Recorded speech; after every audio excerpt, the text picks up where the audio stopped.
एक ग्वाला रोज गायों को चराने जंगल में जाता था। जंगल में एक संत का आश्रम था। वहाँ संत रोज तप, ध्यान, मंत्र जाप करते थे।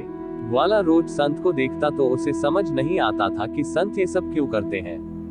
ग्वाले की उम्र कम थी। संत के इन कर्मों को समझने के लिए वह आश्रम में पहुंचा और संत से पूछा कि आप रोज ये सब क्या करते हैं। संत ने बताया कि मैं भगवान को पाने के लिए भक्ति करता हूँ। रोज पूजा पाठ, तप, ध्यान और मंत्र जाप करने से भगवान के दर्शन हो सकते हैं। की बात सुनकर ग्वाले ने सोचा कि मुझे भी भगवान के दर्शन करना चाहिए। ये सोचकर ग्वाला आश्रम से निकलकर एक सुनसान जगह पर पेड़ के नीचे एक पैर पर खड़े होकर तप करने लगा। कुछ देर बाद उसने सांस लेना भी बंद कर दिया। ग्वाले ने सोचा कि जब तक भगवान दर्शन नहीं देंगे मैं ऐसे ही रहूंगा। छोटे से भक्त की इतनी कठिन तपस्या से भगवान बहुत जल्दी प्रसन्न हो गए।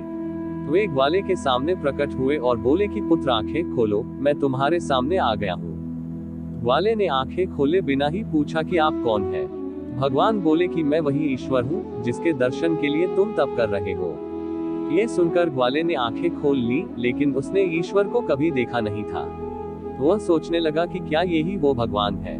सच जानने के लिए उसने भगवान को एक पेड़ के साथ रस्सी से बांध दिया। भगवान भी भक्त के हाथों बंध गए। ग्वाला तुरंत दौड़कर उस संत के आश्रम में पहुंच गया और पूरी बात बता दी। संत ये सब सुनकर हैरान थे। वे तुरंत ही ग्वाले के साथ उस जगह पर पहुंच गए। संत उस पेड़ के पास पहुंचे तो वहां कोई दिखाई नहीं दिया। भगवान सिर्फ ग्वाले को दिखाई दे रहे थे। संत ने बताया कि मुझे तो यहाँ कोई दिखाई नहीं दे रहा है। तो ग्वाले ने भगवान से इसकी वजह पूछी। भगवान ने कहा कि मैं उन्हीं इंसानों को दर्शन देता हूँ जो निस्वार्थ भाव से मेरी भक्ति करते हैं। जिन लोगों के मन में कपट, स्वार्थ, लालच होता है, उन्हें मैं दिखाई नहीं देता। इस कहानी से हमें ये सीख मिलती है कि जो लोग भगवान की भक्ति निजी स्वार्थ की वजह से करते हैं, उन्हें भगवान की कृपा नहीं मिल पाती है। निस्वार्थ भाव से की गई भक्ति ही सफल होती है।